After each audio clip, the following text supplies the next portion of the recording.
Good evening, everybody. I'm Simon Sporter, and welcome to the latest event in the Tennis Volunteer Communities series. Tonight, we've got Kay Gilbert with us. Welcome, Kay. Hi, Simon. Kay is going to talk about her club experiences, and the main topic of that is how you flood your club with volunteers. So, Kay, why don't you start by introducing yourself, what you've done, and how the club has worked as well as it has? Yeah, thank you. And it's great to have another opportunity to do this presentation. Really interested to get feedback as well and learn from all of you guys. At the end of the day, all I'm going to do is tell you the story of one club and what we did to transform the club from being in a position where we only had 2 volunteers left to being a club that's become known nationally as the club where everybody volunteers. So I'll start by showing my screen, if that's okay, Simon. Please do.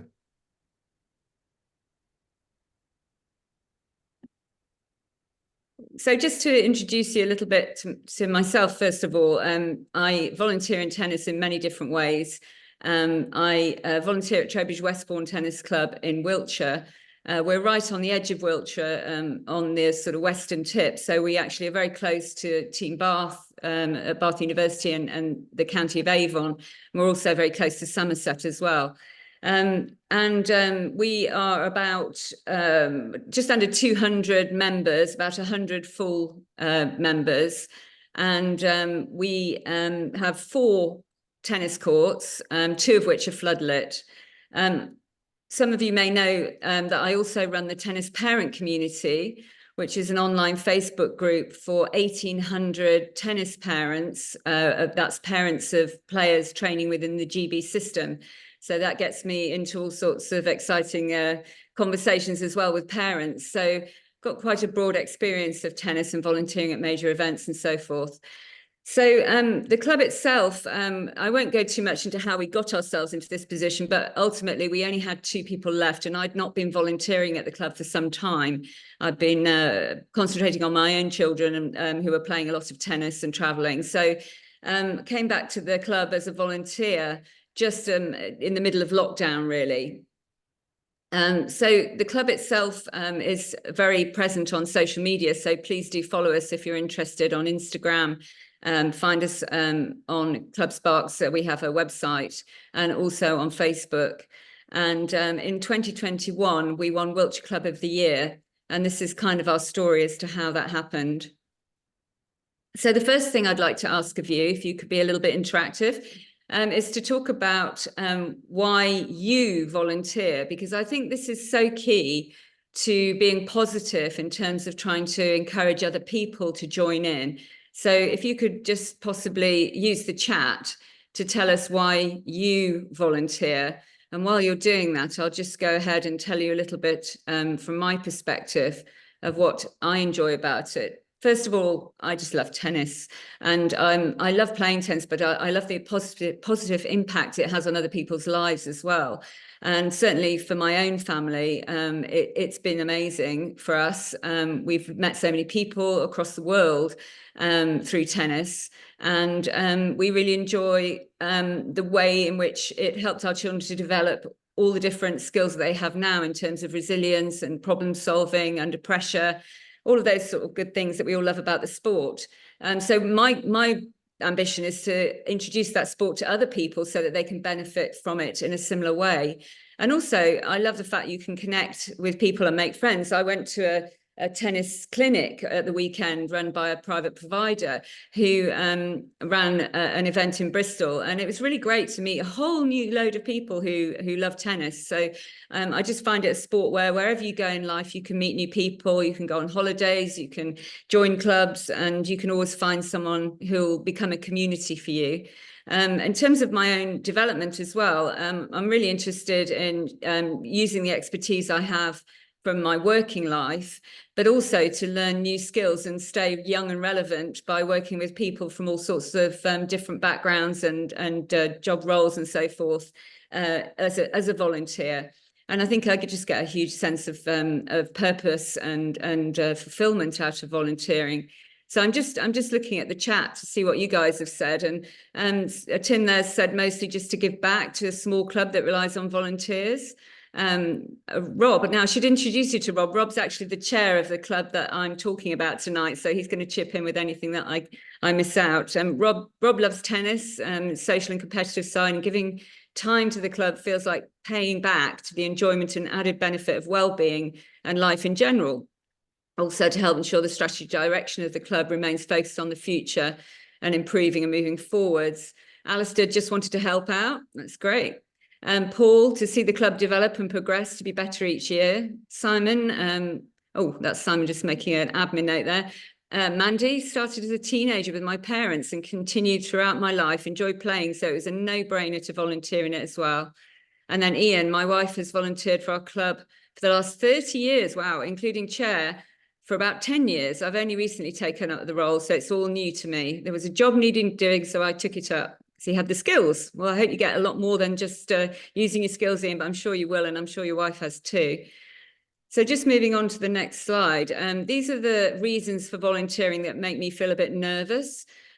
People who think that they'll get something back in terms of something like Wimbledon tickets.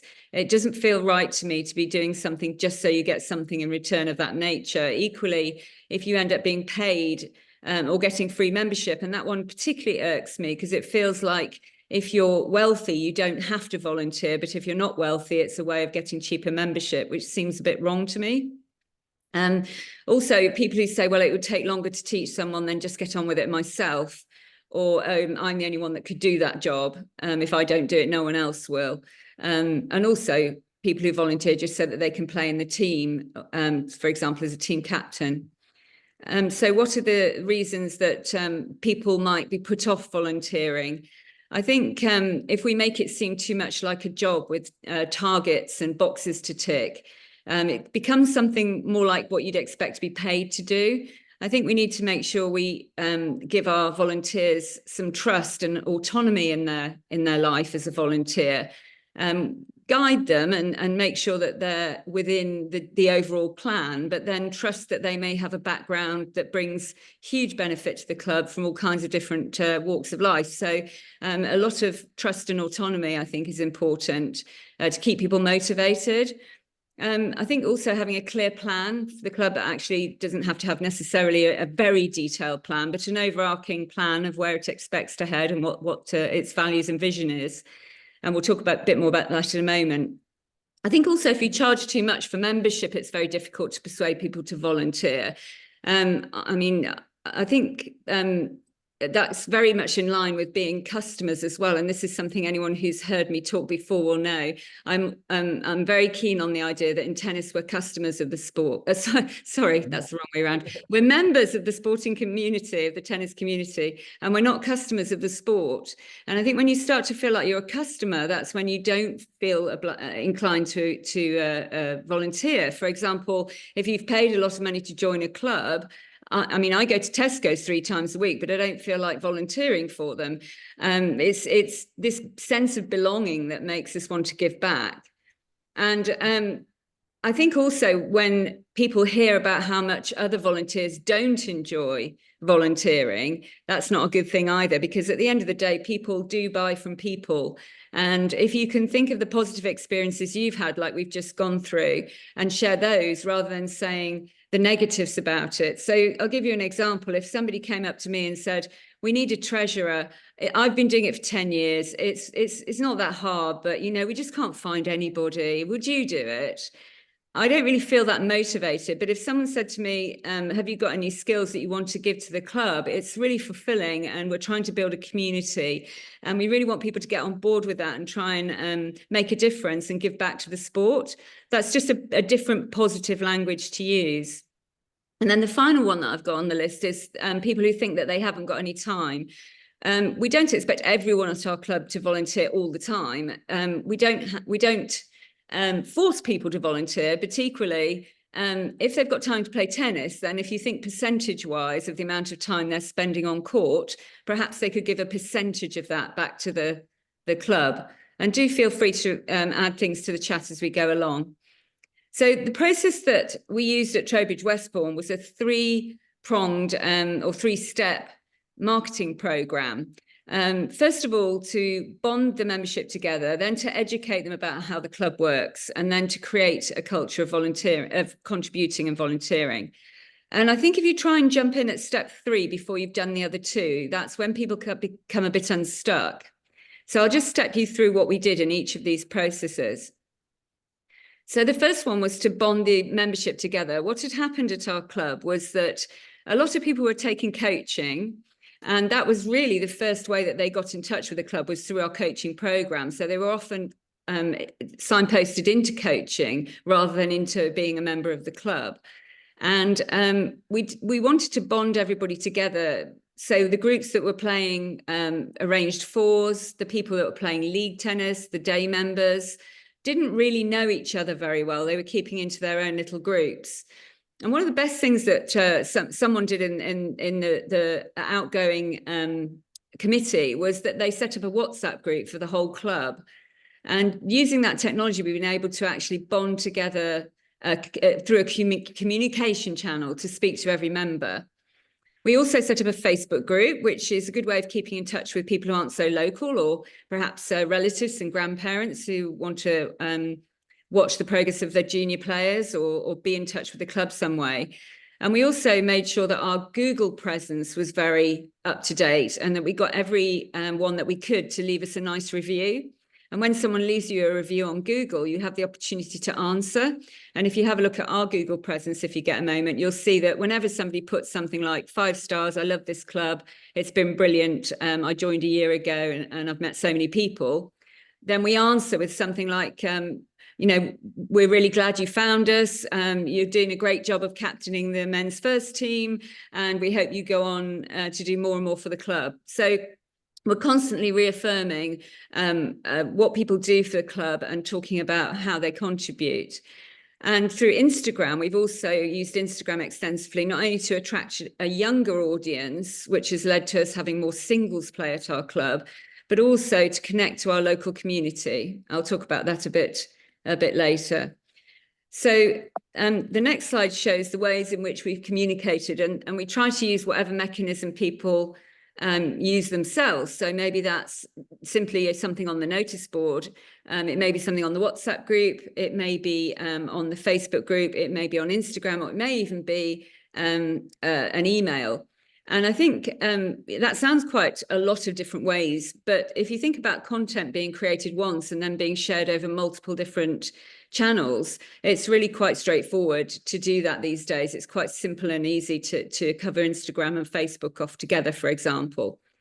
And then the other thing we changed was the phone line. So that's actually a mobile number now, and I answer that phone. So and when somebody first joins the club or inquires about joining the club, even if it's through the coaching program, we have an opportunity to tell them a bit about the club and make the point that we're actually volunteers. So when they ask, you know, is that Trowbridge Westbourne Tennis Club? I always say, yes, I'm a volunteer at the club. How can I help you? And then that changes the tone of their relationship, and we're moving into membership rather than being a customer. If you think about it, if somebody rings a club and gets their child into a coaching program, they become a customer of a coach. If they then go on to go and play in tournaments, then they're becoming customers of officials. And LTA are very keen to treat people like customers as well. So we're losing that sense that actually they can be a member of something and actually give back.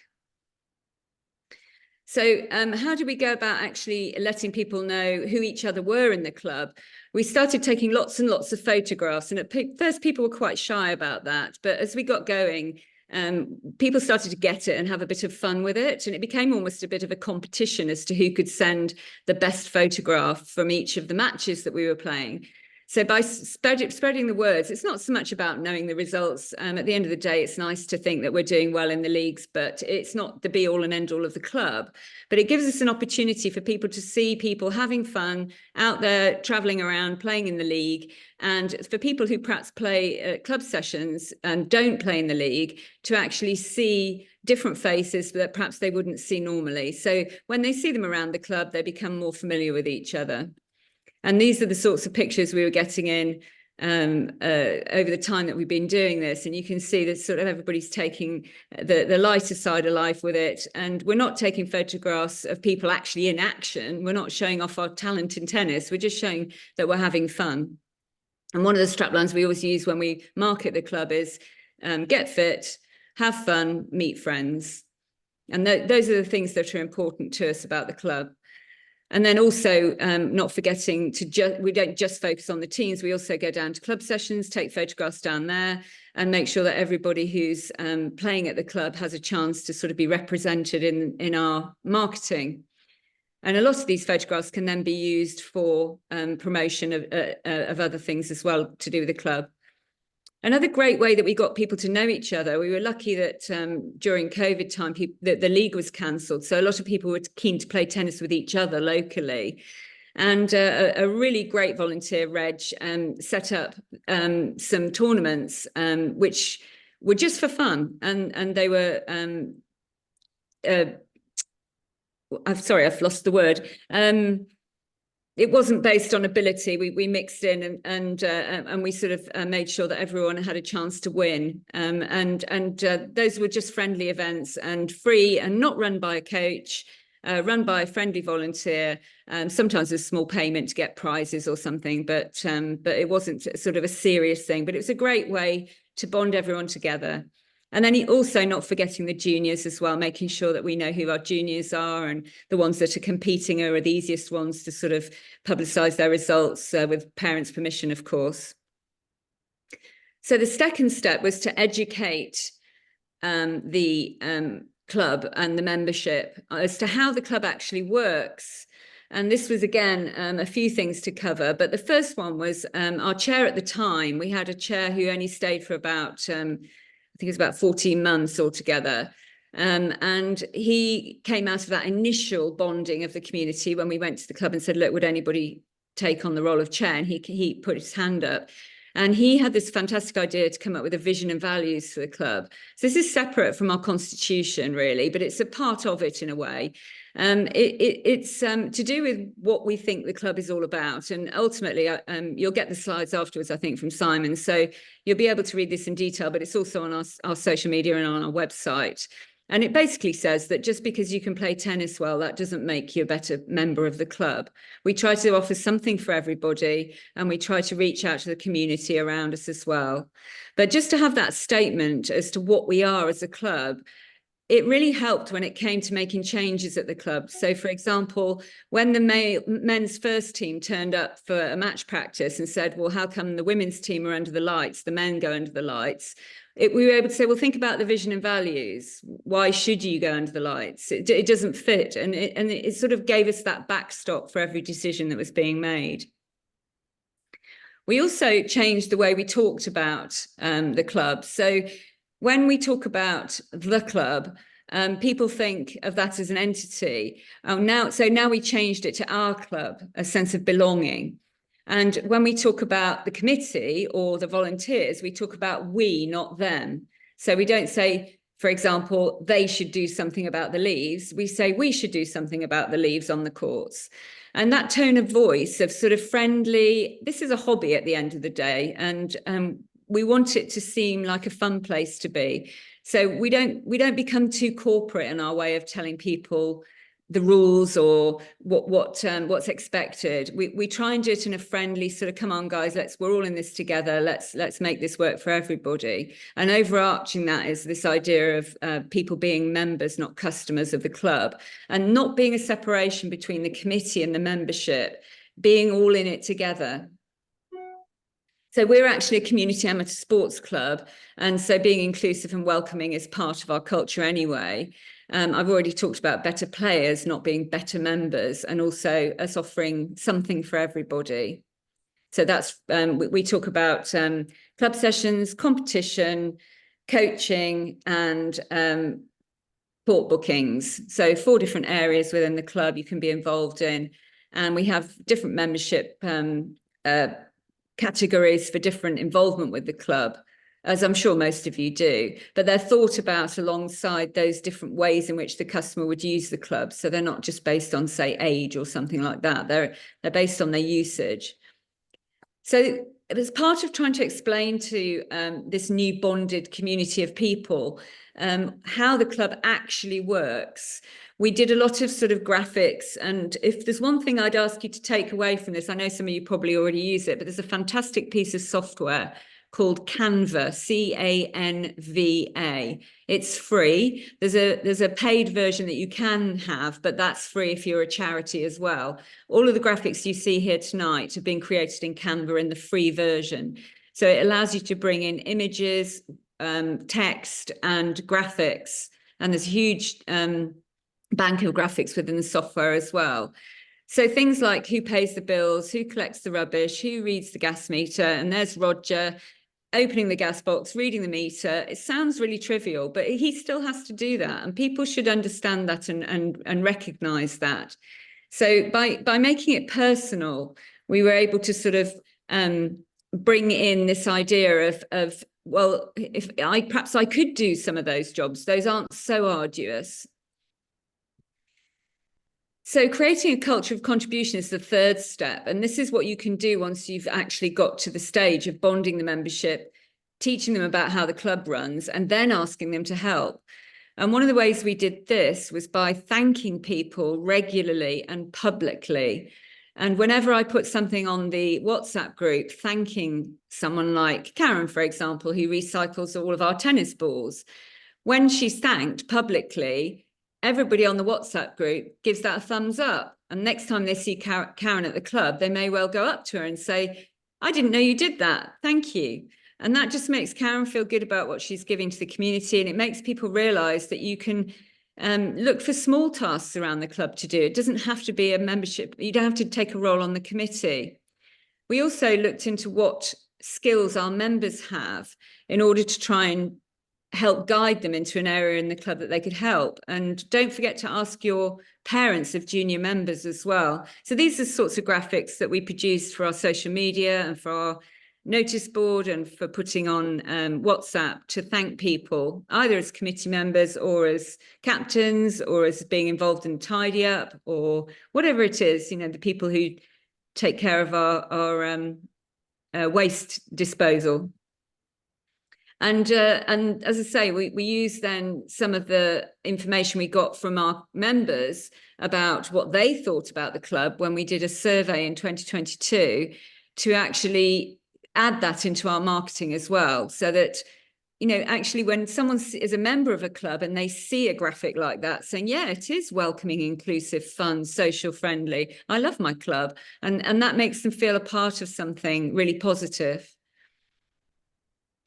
And then in terms of trying to get people to do something, and maybe you could put in the chat again here some of the smaller tasks at your club that you could perhaps think that you could delegate outwards instead of taking everything onto the committee, and not overwhelming people, letting their involvement grow over time, seeing whether you can support them. Perhaps people can shadow someone doing a role for a while, or come and join the committee, but don't necessarily get pigeonholed straight away into a certain task. So I'll just give you an update, and I'm coming to the end of what I want to say tonight, and I can't wait to see what you guys have got to ask or to comment on or to tell me about. But I was interested to see how the club evolved once we'd gone through this process and created a really strong community. And we recently decided to have a cabin next to the courts. I had nothing to do with this project whatsoever, and I had this vision that this cabin was going to be helicoptered in. Well, of course, it arrived as a series of planks and boards. And lo and behold, 35 members of our club, at least, were involved in putting together the cabin, setting up the electrics, literally building it, painting it, decorating it, getting the furniture for it. And that's really something that comes out of the whole project, that we've got this now infrastructure and ethos in the club where nobody's expecting anyone else to do that, and they put their hands up and get on with it. And then also somebody's designed, one of our newest young members has designed a new logo for the club, which I think is absolutely outstanding. It's gorgeous. And so we're going to use that on all of our marketing going forward. And then also through Instagram, a care centre contacted us and asked us if we would be involved in taking tennis into the community. and some volunteers went ahead and did that. So it's been really interesting. I thought we'd have to do more work to keep this vibe going, but actually it's grown of its own accord. And I have to say, massive well done as well to Rob, who joined just after the initial transformation and took over as our chair, and really set this lovely balance between being your best friend, but also the headmaster, and just keeping an eye on the WhatsApp group, making sure people are being sensible and using a sort of tone of, come on, guys, don't be daft, you know, give your head a wobble, rather than being, hang on a minute, Rule 22 says that you mustn't do this or you must do that. So that's really all I've got to say on it. That's what we did. That's where we're at. And I'm really interested to hear what you've got to say back. So thank you very much, Kay. If you want to take your slides off so we can see everybody again. You can obviously, all of you, hear the success that Kay has had at her club and the different ideas that she introduced, and many of them will be great for all the clubs which we've got tonight and across the country. You're all members of the volunteer community. You're all volunteers in some way, therefore, at your clubs, and you're interested in learning, helping and supporting each other. So we'd really like to hear either your experiences and your ideas so that we can learn, or if you have any questions, just ask them. If you don't want to ask just sort of electronically, you can always do it on the chat. But who would like to go first? Any questions, anybody? It makes it easier for me if I don't have to ask Kay questions. I don't really want to talk on these events. I'm happy to go first, Simon. Okay, I love your electronic hand, Paul, but tell us remind us where you're from, and please go. So I'm from Brookham District Tennis Club near Norwich. And Kay, I've been in touch with you previously, and I've listened to your previous run through of these slides. So really just joining to get a refresher, and I guess just to also support what you said, really. So since we last spoke, we have set up various WhatsApp groups, and that's the way that we now communicate with our members. And that has worked really well. And we've also got live Facebook and Instagram pages that we use heavily as well. So that part of it's working really well. I think I'm conscious of probably not overloading WhatsApp too much, and therefore want to start kind of this new membership year with a bit more of what you've just talked about in terms of thanking those that have volunteered, and just to kind of create that culture that you've talked about. So I've been conscious of not overloading it too much, because I've seen one or two people drop off the group, and then it becomes a little bit difficult, and you think, well, if I do too much more, will I get more people dropping off? So it'd be good to hear about your experience of how you've kept your members on the WhatsApp groups. The tone of voice thing as well has been quite interesting for our club. So I changed that, and the committee changed it and talking about, as you have, you know, the way we're all members and we're all in it together, and that as members we are the club. And I've even stolen your idea, and we're having a quiz night and food at the AGM in March. So all those things we're introducing. But I'm now at the stage of just breeding more of that culture of people contributing to those small tasks, and obviously praising them and thanking them, and going down that road now that we've set up some of the communications. That's amazing to hear. And I'm going to have to hand over to Rob, because Rob, our chair's on here, and he's the one that had the idea of the quiz on the AGM, and also is the guardian of the WhatsApp groups, with which we've got loads now because we sort of sectioned it off. But Rob, do you want to take that one?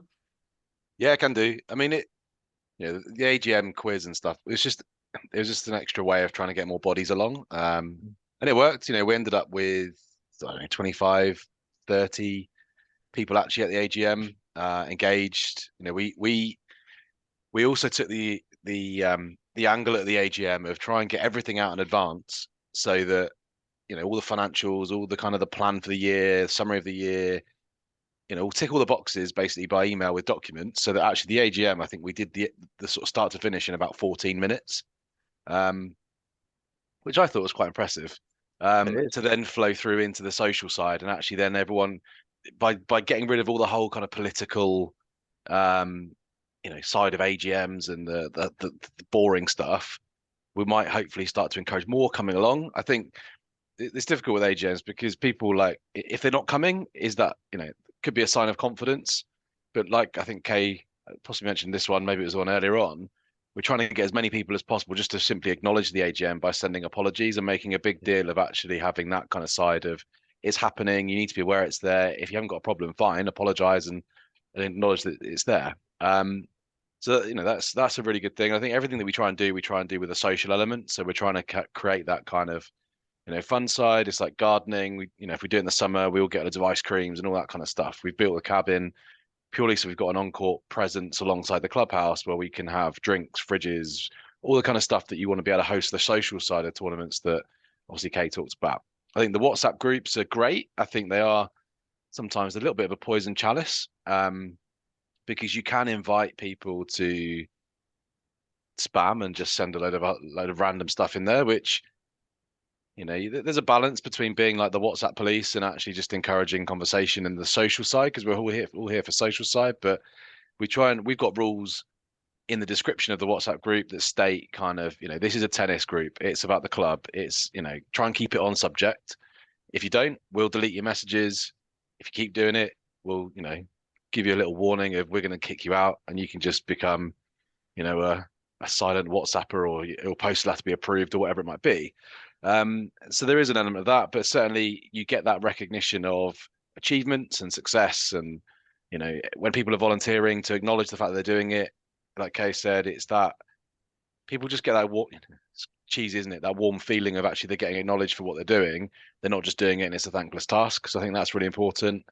And we've got multiple groups. So if there's an interest in singles, we have a singles WhatsApp group. So people that only want to play singles, doubles is banned from that. You can't talk about doubles. It's kind of like Fight Club in a sense if you can't talk about it.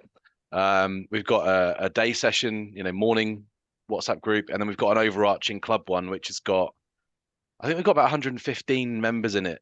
And we do every now and then just do a poll just to kind of say, to check people haven't muted it, or have kind of switched off. If you're still reading the group and you're interacting with messages, just tick this box or say yes to make us aware that you are still here. And I think, I can't remember what the stats were, but we had quite a high percentage of people that did actually take the time to reply, which is a small win, I think, in our book, that we've still got an engaged kind of audience.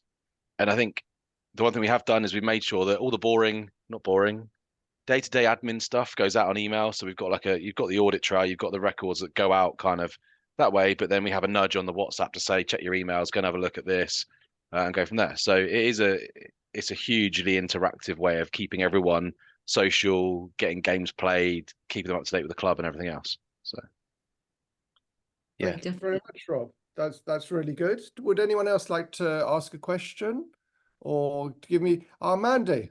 Yes, please come in. Can I ask you about the poll you just said about engaging people on the WhatsApp group? That's a really valid point. And we've got about 87 on our main club WhatsApp group. And as you go through it, we obviously take off people that have dropped out their membership and dropped away. But how do you find if people are not engaging on the WhatsApp group? Did the poll pick that up quite easily? I'm quite interested in that. Yeah, it's I think I can't remember the numbers now. I think we'd probably had about 75% or so people still acknowledging. There'll be some people that will see it and they just won't bother because they just don't. But yeah, I took that as being quite a decent number. Yeah. I think if people aren't engaging, that's their choice. They can sit in the group and they probably are capturing some of the bits of information that gets passed through. And that some people say they'll scan through a load of stuff just to catch up with the news and things on a weekly basis or something. So we do sort of check every now and then. The other way of doing it is we do also have we did a survey. I think obviously Kay mentioned it. It was 2 summers ago. It was not last summer, the summer before in 22. But we asked about the WhatsApp group. Did people want an admin only WhatsApp group, which is one thing that we considered, where you had only the committee posting on there to have it as like an official admin notices and things. Yeah, but then we kind of thought it's just another group, and then it's like another thing that people have got another route, another source of communication. So actually we decided just to keep the WhatsApp group, and if people think there's too much spam, to tell us. But we got a lot kind of firmer on keeping it tennis related, keeping it club related, and having the offshoot groups helped, because then it wasn't constantly people asking for this or that, or and multiple singles people asking for games and stuff. So it just takes a bit of, there's 8 of us on our committee, soon to be 9, which is good. We've got another volunteer coming through, which is mega pleased about, coming in to help with the juniors, which is great. And it's just about monitoring it and keeping a handle on those people that, if people are going to spam, you get the common culprits that will come through. So you can kind of keep an eye on them. And people will leave if they don't want to be. And I think the fact we've got 115 is quite positive. Yeah, I mean, we're really tight on what goes on our club WhatsApp group, really tight.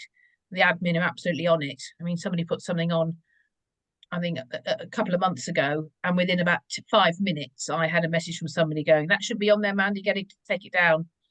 So everybody's sort of thinking GDPR. There was a safeguarding issue on this particular post, and I was really pleased that another member had picked it up, and it wasn't down to me or one of the other admins to do it, to monitor it. So they're self-monitoring, which I thought was really positive.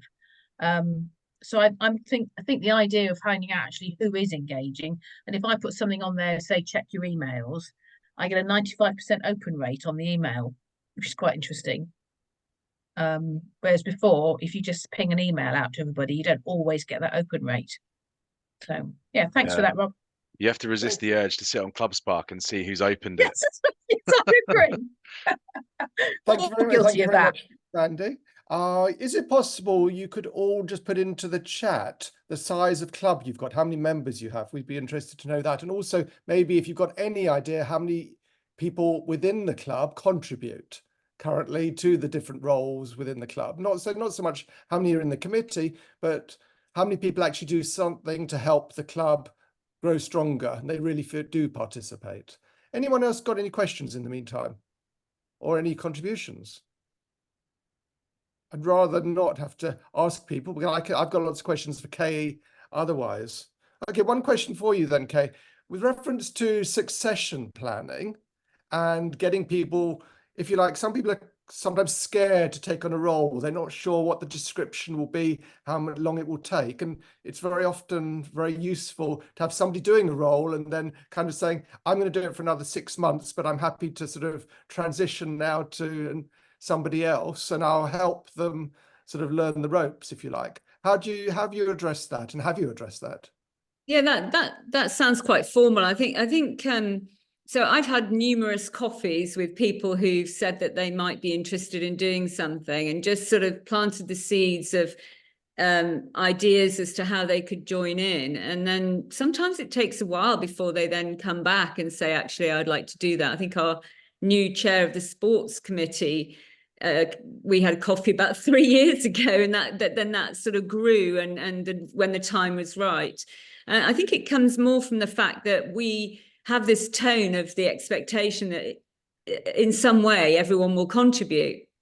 And I think it always seems to come out of a growth of involvement. Our treasurer is a finance director, so that was a very obvious fit. And I must admit, we kind of targeted him a little bit. He's a friend of mine, so he didn't mind. But with roles that are sort of not so specific in their skills, I think people just evolve into them. And we also try to, I mean, we've got 2 membership secretaries, really, if not 3, because I do the new inquiries, and somebody's actually officially the membership person, but there's someone else actually does the Club Spark element.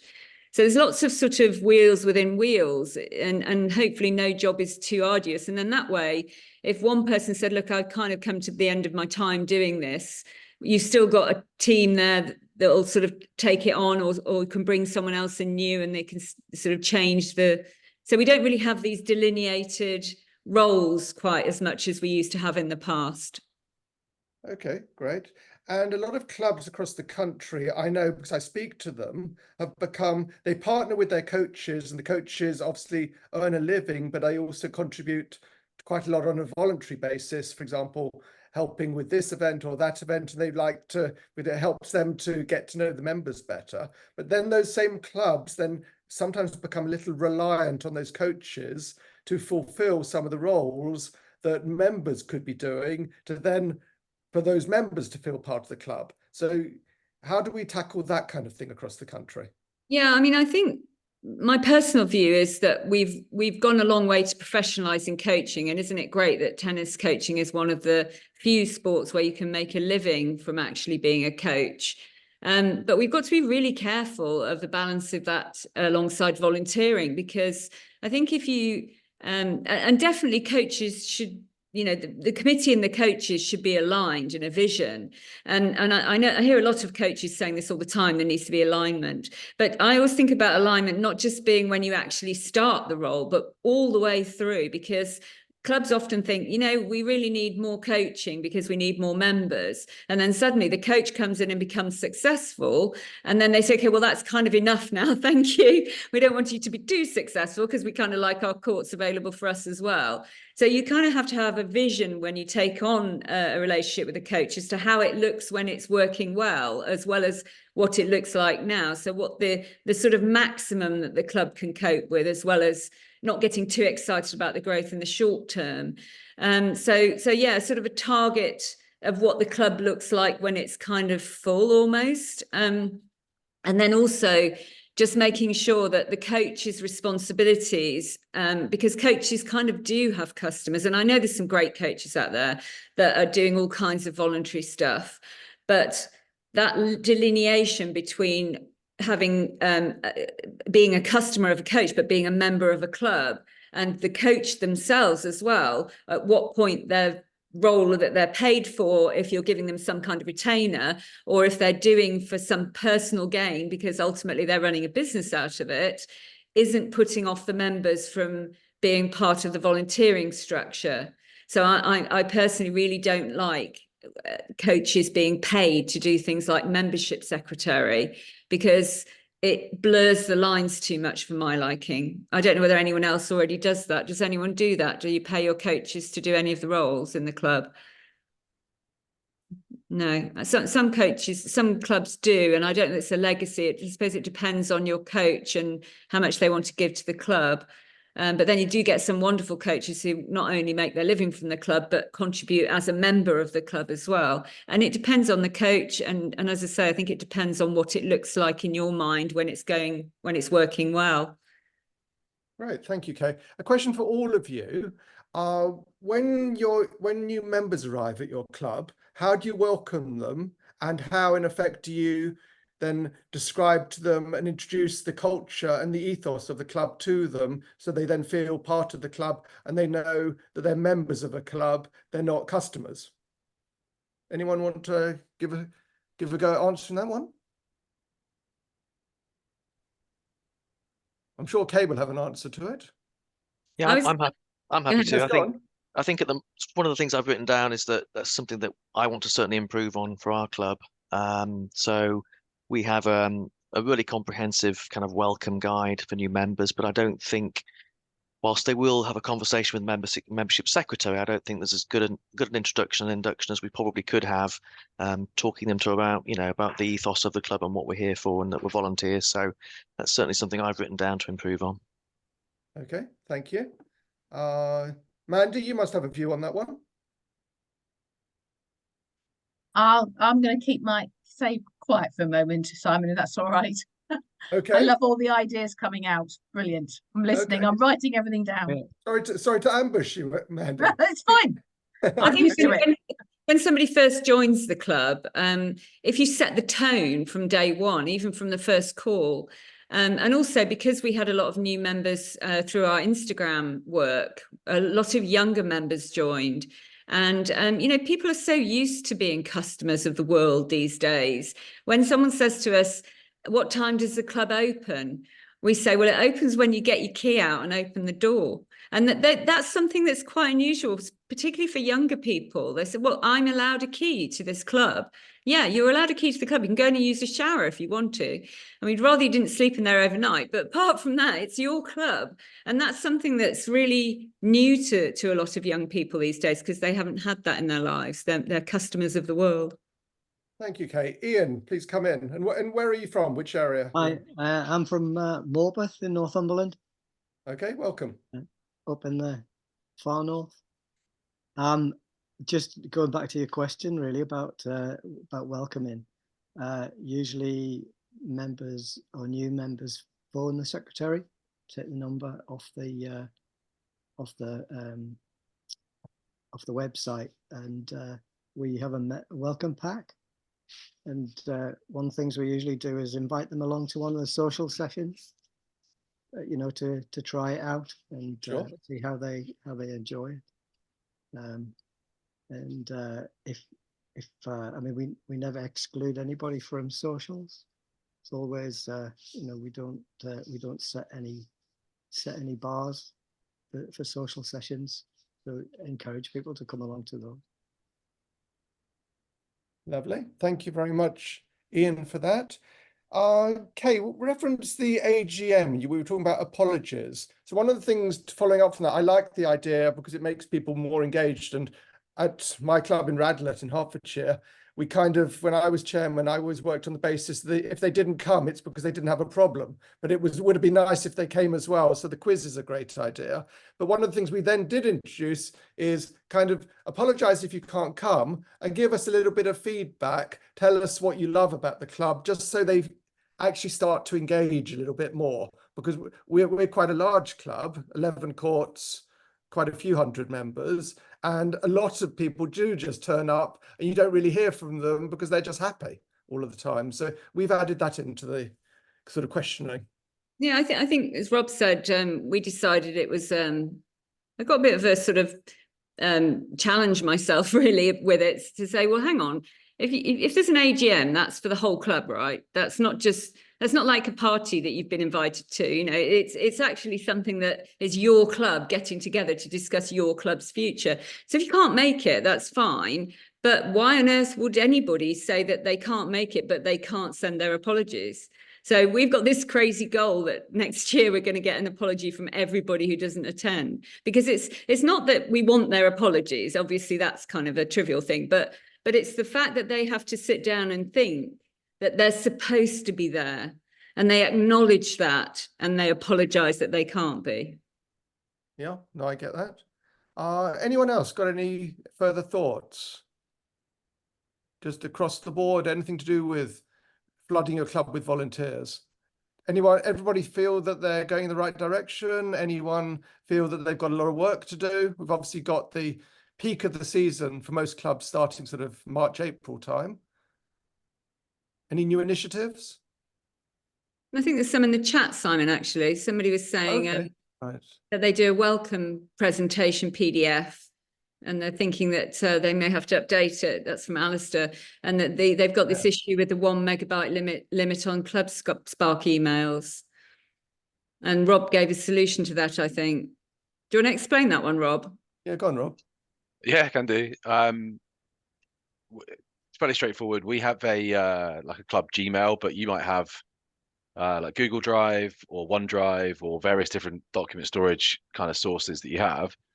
You can just save a link which you can share via an email within Club Spark. So you just insert the link, it takes them off to the document outside of the email, which just avoids you having to worry about document sizes. So if you have however many megs or gigs or videos or whatever you want to put in it, link them out there, and it's just an easy way of sharing kind of big documents and stuff. You know, more than happy to point people in the right direction if they need it with that as well.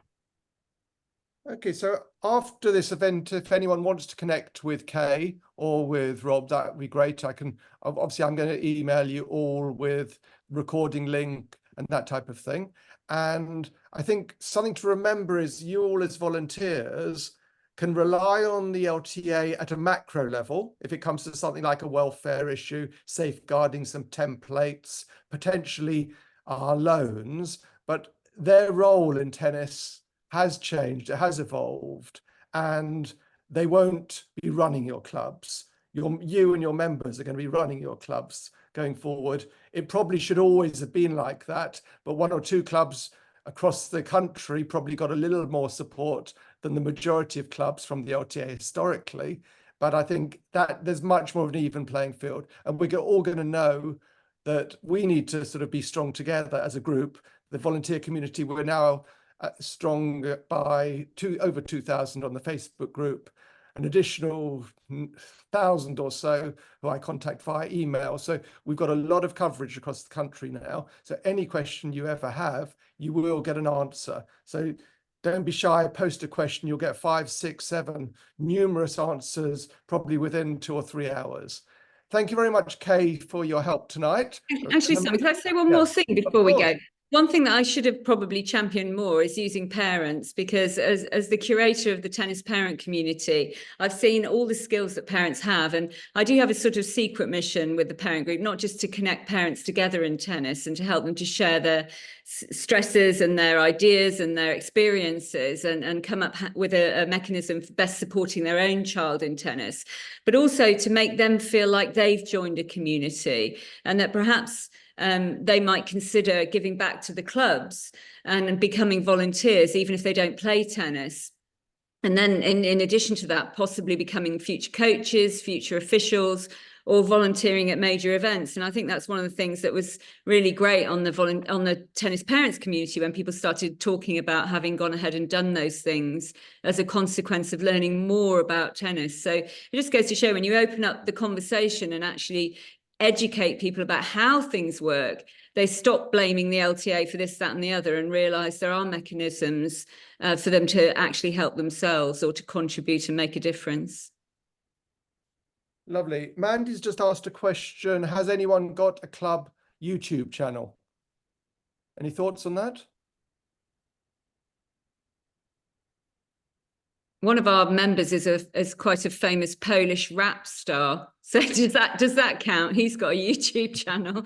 No, But I was just thinking about the video about the welcome video or the welcome presentation, which somebody said they did did somebody say they did a welcome presentation to their new members?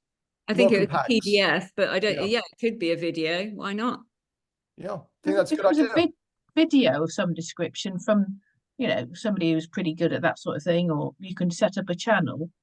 Because that link could then embed in the Club Spark email that you send out to welcome people to the club. Because that link can be embedded, and then it's literally quite a live couple of minutes.